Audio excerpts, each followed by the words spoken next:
Are you thinking about buying a home? Stop! Don't buy a home until you watch this important video that uncovers all the hidden dangers about buying in today's real estate market. These simple, costly mistakes could turn your dream home into a nightmare. Stay tuned to protect yourself. The first danger we're going to talk about, and this is one of the buyer's biggest fears that I run into, is overpaying in today's current competitive market. And this fear can often stop people from buying or make them wait to buy until they end up paying more for the home that they really wanted, or worse yet, until they can't even afford the home. So I'm going to talk to you about how you avoid those hidden dangers of overpaying in today's competitive market. First thing we're going to talk about is a multiple offer situation.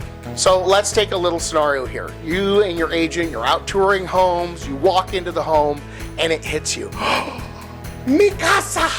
And I've seen it, you guys, I've seen it time and time again, where I walk into a home with the buyers and I know and they know it's the right home for them. And it's a beautiful feeling, it's amazing, it's a real blessing when we get to be there for that moment and find them the exact right home. Here's the concern though. In today's competitive real estate market, a lot of people can think that's their right home. And if the seller gets multiple offers, it's the seller's agent's job to push those offers against each other and drive the price up as high as possible. So be careful. Don't get caught overpaying even if you're in a multiple offer situation. And here's what you want to do. First, one of the things I do for all of my buyers is I run a market analysis on every property that we're going to make an offer on. So we know what the fair market value is of properties in their area, what it's going to go for, what we can expect that property to mature for in price, and how it's going to look long term for them. So we talk about all of the options in that market when we're making that offer and when we're making counter offers, so that we don't get caught up in the emotional roller coaster of bidding higher. This is why you can price any property at any price in any market, and buyers will bid it up to what is probably the highest and best price for that property in that market, because the market determines value, and buyers are only willing to pay what they perceive that it's worth. The problem with that is if you get caught in one of those bidding wars and you get emotionally caught up and you end up paying way more for the property than it's really worth, if something happens in the market, if interest rates suddenly increase, or if there's a sudden downturn in the market, you're left with little to no equity in your home, and that could cause you to be upside down. This happened back in 2008 when we had the crash, where people were getting in for absolutely no money, and then prices dropped, and they had no equity to protect themselves. So they had no choice but to foreclose or short sale. So be careful when you're in those multiple offer situations, you're in a bidding war, and the price is going up, up, up. Know what your ceiling is. Know what the maximum you're willing to pay for that property is, no matter what. Now, that being said, don't let it stop you from making offers on properties, and don't let it stop you from getting into a multiple offer situation. A lot of people get frozen by that fear of being in a multiple offer situation.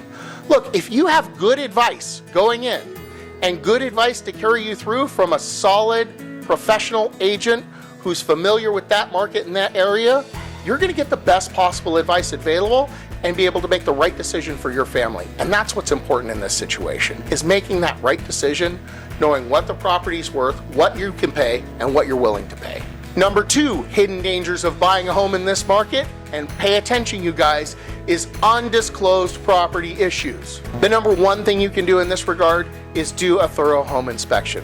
I've seen, seriously, 2 types of buyers out there. The first type takes my advice, does the inspections, pays for the, whatever inspections we feel is necessary in order to make sure that they're getting the home that they want. The second type of buyer says, I don't want to spend $500 for that inspection. I don't want to do that. My father-in-law, he was a contractor for 30 years, so we're going to have him do all of the inspections and just take his word for it.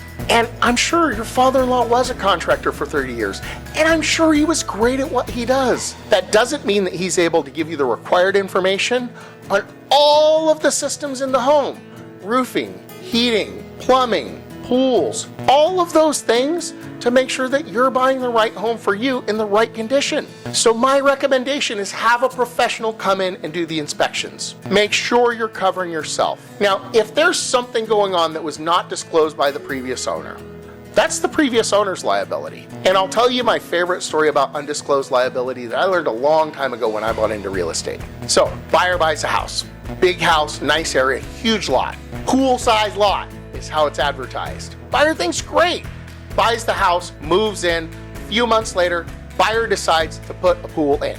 Buyer hires a pool contractor comes out, starts surveying the area for the pool, and lo and behold, it comes up that there was already a pool there.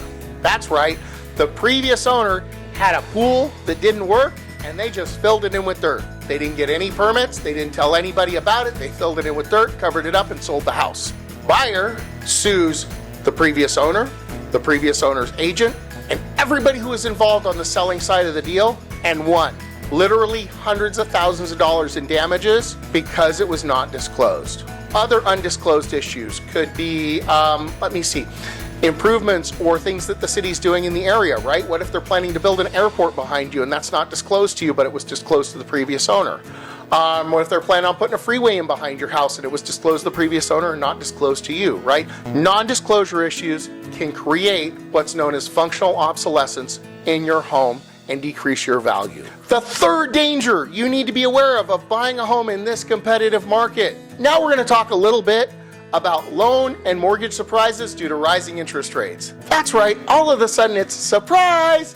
Your payment is way higher than you wanted it to be. This is a common issue in the mortgage industry, and it's often something that's beyond the loan officer or the lender's control. When we had interest rates rise rapidly a couple of years ago, they went from about 4% to about 7% overnight almost. Well, it seemed like overnight, but it was within a span of about 30 days. We had multiple people in escrow across the country who could no longer qualify to buy the home they were in escrow on, because interest rates just outpaced them so quickly and so fast that that home that they were in escrow on became no longer affordable.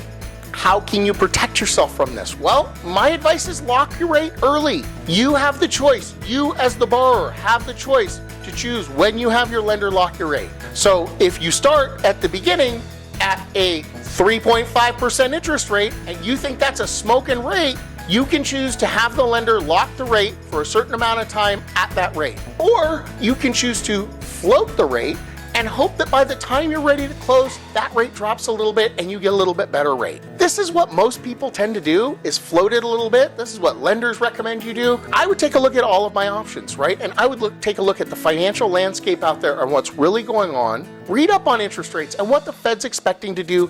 That way you can protect yourself and know when to ask your lender to lock your rate. So be sure to talk to the lender about locking loan rates, when you can lock, and how to lock the best rate.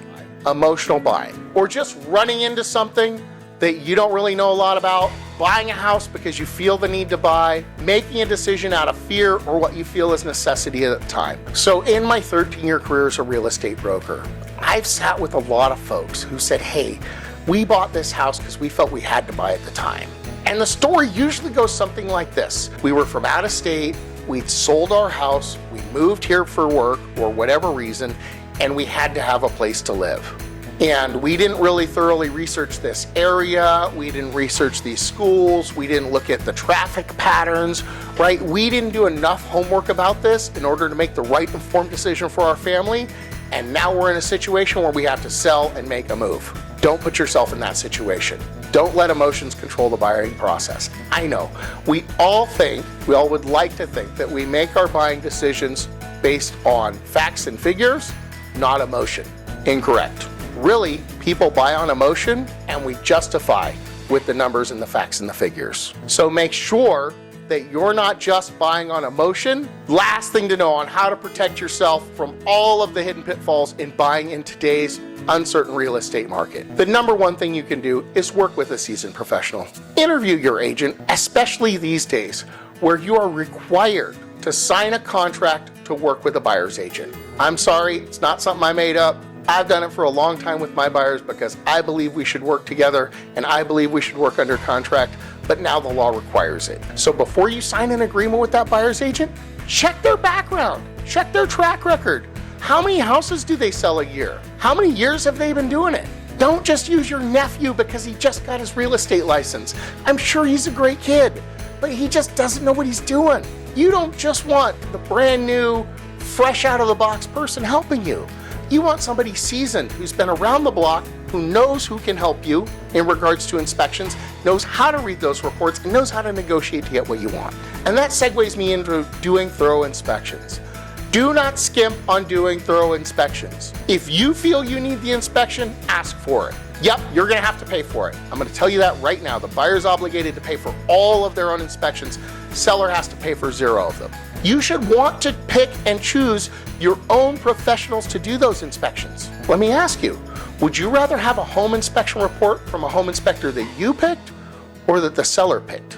Also, understand how your contingencies work. In a super competitive market, a lot of agents recommend that their buyers release this contingency or that contingency or that contingency in order to get the deal accepted. Understand what that contingency is, how it works, and how it's going to impact you. What do I mean by a contingency? There's 3 contingencies on any real estate contract. There's the inspection contingency.